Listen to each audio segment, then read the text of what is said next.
today we're going to be doing one of my ultimate favourites, lasagna. Something that I've twisted so that you've got a little bit higher protein in the recipe and a little bit healthier, but this is one of my all-time favourite recipes, something that like takes me back to when I was a kid.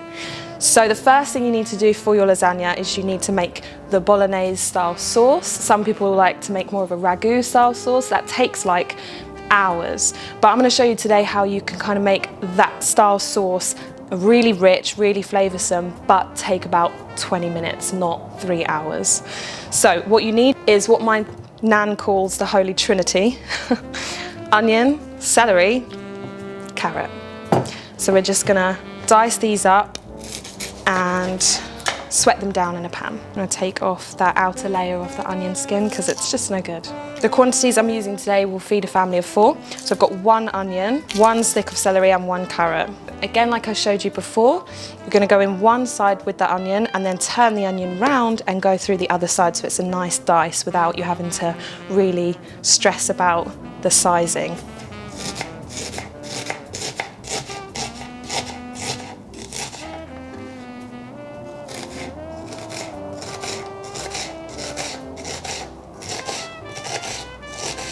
This is where I'm gonna cry. You could be the best chef in the world, but you always cry. Just going through the celery, just really thin slices. What I've done with the celery is actually pre-peeled it. There are actually these really fine, like strands, right? If you peel them away, then you don't get that like bitty sort of woody texture that you can sometimes get. Just gonna quickly peel this carrot. Some people leave it on, you know, you just wash it. There's nutrients in the skin of quite a lot of vegetables, but we're gonna get rid of it today. Just gonna chop the ends off, go down the middle, put it into strips, go straight the way through. We're just gonna put a pan on, a high heat. You'll need it on a high heat because soon we'll add the meat, and when you add the meat you need to sear it and seal in the meat and the juices. If it's too low it will just kind of boil and all of the nice juice will just come out of the meat. Alright, so we've got a high heat on, bit of oil, just wait for that to heat up a little bit. To this mixture, the Holy Trinity, as my grandma would say, you're gonna add some garlic. I like mine nice and rustic, as you probably all know about me by now. So our pan is nice and hot now, some oil, so we're just going to go in with our vegetables. So we're just going to let that saute and the vegetables will start to soften.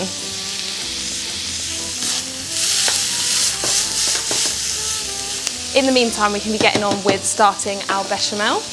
So again, if you run out of time, you don't have enough time, you can buy the sauce already made, just the same as the tomato sauce you can buy already made. But a golden rule of mine, fresh is best. So if you can make it, like I say, I'm showing you how you can make it in about 20 minutes, then definitely do that. So for the bechamel, you need to start by making a roux. Now a roux is just a mixture of butter and flour together, and that will help thicken the sauce after adding the milk and the cheese in it. So I've got my butter and my flour. So we're going to put our pan on a medium heat, which we don't want it to burn. Be easy to burn this. Lovely. I'm going to go in with about 25 grams of butter and let that melt. So for this dish you'll need to preheat your oven. About 180 will do. So I've got mine set nicely. Because by the time you've made all of this, it'll be really nice and heated, ready. So now your butter is sufficiently melted. You want to go in with the same amount of flour, about 25 grams. We're going to stir that together. This will make a really thick sort of paste, and that's what it should be, so don't be alarmed. What you want to happen is for it to have no lumps in it by the end. So you're going to cook out that flour so it's not got that powdery taste to it. Such a classic dish that everybody just, nowadays it's like it's more English, isn't it, than it is Italian. Although apparently it's not, I mean I could be blasphemous to tell you this, but apparently it doesn't actually come from Italy. Well apparently the first mention of it anywhere was ancient Greece, and then it rocked up in Italy about 14th century and in England. but the one that they used to use in England had no tomatoes in it. I'm kind of really glad they caught up, because I don't know about you, but tomatoes are life.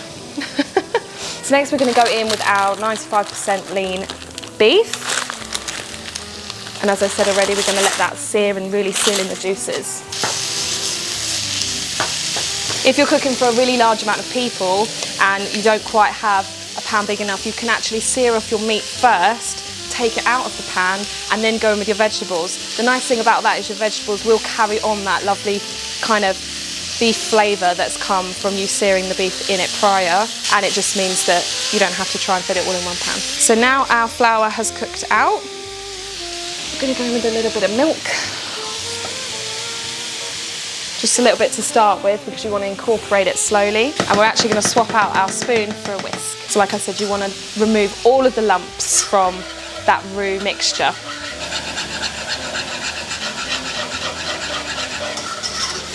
And I can already see it starting to thicken up. See, it changes very, very quickly, so you have to keep your eyes on it. I'm going to go in with some more milk and do the same process. I'm going to go in with what I like to think is a secret ingredient, but nowadays everybody does it. There's some nutmeg. So I've got a whole nutmeg here. I'm just going to grate into the mixture to give it a nice warmth, spice and richness. And my favourite, seasoning. At this point you can also season the beef that you've been cooking. The earlier you season something, most of the time, the more flavour impact it will have at the end. If you just if you forgot to season it at the beginning and then you just season it at the end, you'll very much notice that it's coating the outside, but the actual flavour of the product itself is slightly lacking. So now that is all sealed off and seared nicely, we're going to go in with some tomatoes, and I've actually got a bit of beef stock here. So some people like to use chopped tomatoes or even passata, but I like to use this tomato concentrate, essentially tomato puree if you're looking in the supermarket, and I'm going to mix it with some beef stock to give a much richer flavour. But before that happens, we're going in with wine. This is my favourite part. The smell of this is just like heaven. So I've chosen quite a good companion to the dish that we're actually doing. It's a Tuscan Chianti, can't go wrong. It's got some like full rich flavour and a little spice and pepper. So we're going to put that in there, and then what we're going to do is we're going to let that alcohol evaporate, and you're left with this beautiful wine rich flavour that's going to really add to the dish. And in the meantime, you know, you can always, I mean, why not? So, your bechamel is really nice and starting to thicken, and it's glossy and there's no lumps in it, so whilst that does its thing. Now this is the point where everybody else would go in with a different type of cheese. I'm choosing Parmesan, and the different type of cheese I'm choosing is actually high-fat soft cheese. This is called Quark, and you can find it pretty much everywhere now. It's got a much higher level of protein than some other cheeses you can use, so I find that proportionately wise in the dish, it's going to hit the macros that you want it to hit. This, however, tends to split if you have it in too high a heat. So once your base level of your bechamel is made, you want to go in with your cheese, melt the cheese, and then stir this in at the last moment. I think some people class Parmesan as like a kind of superfood now. It's got so many actual minerals in it.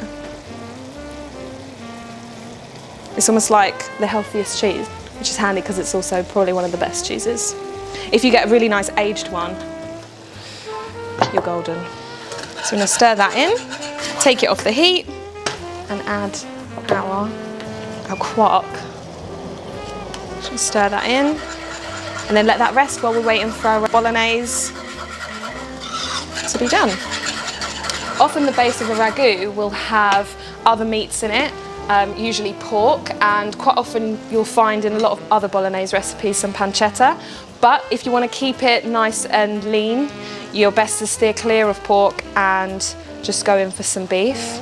Now as that's all evaporating off, I mean, you can smell it. and we're going to go in with some tomato concentrate and beef stock. I'm just going to dilute this with this first so that it's nice and smooth when it goes in and there's no lumps of tomato. Try not to flick it all over me. Yeah, it's good. The perfect marriage. Adding the beef stock to it really helps bring out more richness to the dish, it brings out more of the flavours of the meat, and it really helps to bring those flavours in a shorter space of time. Like I said, traditionally you could cook this for minimum 1, maximum 4 hours. On a Sunday in Italy, a ragu will be cooked for like all day. So that is looking perfecto. What I'm also going to do is go in with a little bit of fresh oregano to add to the bolognese. So in the oven, it really cooks nicely with the rest of the dish, but it stays fragrant and fresh. You can use dried oregano, no problem. If you do use dried oregano, I suggest putting it in with your bolognese mixture when you're cooking it, preferably when you put in the beef. So I'm going to chop that through that lightly, nice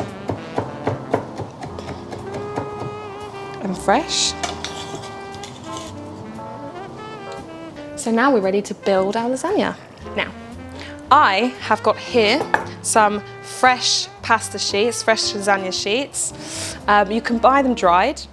If you buy them dried, there's no problem. You know, it will cook within the dish that you have. You don't have to pre-cook them or anything like that.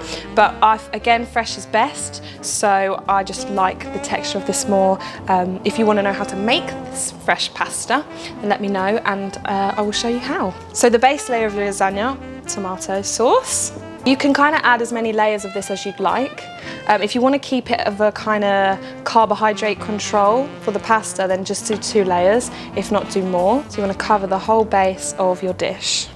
Then I'm going to go in with some pasta sheets and I'm going to just be naughty and do some more Parmesan between the layers, and then a little bit more tomato. Spread that out, and then a bit of bechamel.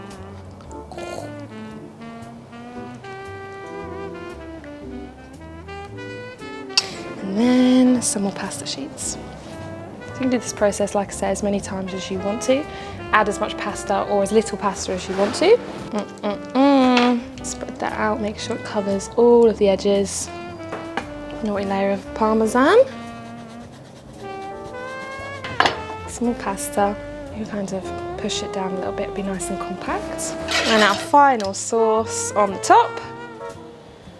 And then the final Parmesan. Get a nice covering on this, make it nice and cheesy. And then if you really want, got some buffalo mozzarella. Now you can slice this up, dice this up. I, cave girl, I'm gonna rip it. I'm gonna tear right into it. And I'm just gonna put dollops of it all over the top. When that melts, oh my God. As a finale, just a little light sprinkling of nutmeg. So this is gonna go into the oven for about 20 minutes.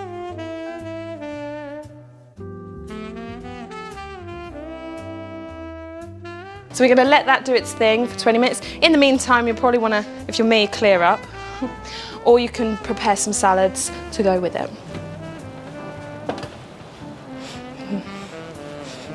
So now this bad boy's out of the oven. We're gonna have to let it rest for at least 10 minutes. It kind of helps it stay together when you cut it and to serve it, and it helps it let it cool down. When it's really, really hot, sometimes the flavours you can't actually sort of savour and taste. So just let it cool down, let it rest, let it compose itself, and then you can serve it. So you've got about 10-15 minutes to pour yourself another glass of wine.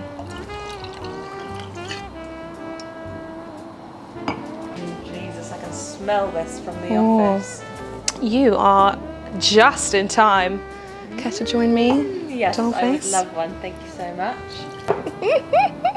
Charles? Sorry, do you know the proper way to cheers? So you bang it on the side. Yep. Bang it. Yeah. Then you cheers. Yeah. And then you've got to look each other in the eye Oh.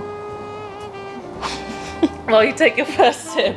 And that is the way I usually have every drink when I go out. Amazing. So now you've let it rest for about 10-15 minutes and it's all started to like set, come together and just relax a little bit. So we're just gonna kind of portion it up. Here I've made 4 portions. So, hi. That's nice. Yeah? You hungry? Very hungry, yeah. Yeah? It smells delicious. Right, quick. Wee. There we go. Kids want some? Yeah, I do. Bon appetit. There we go. See ya. See ya, pals. Yeah, I always think, doesn't it go nicer I'm like just the gonna go- Bolognese sauce? Much better. It has like time to Totally listening, yeah. chew in its own juices. I need the balsamic. Adam, come eat.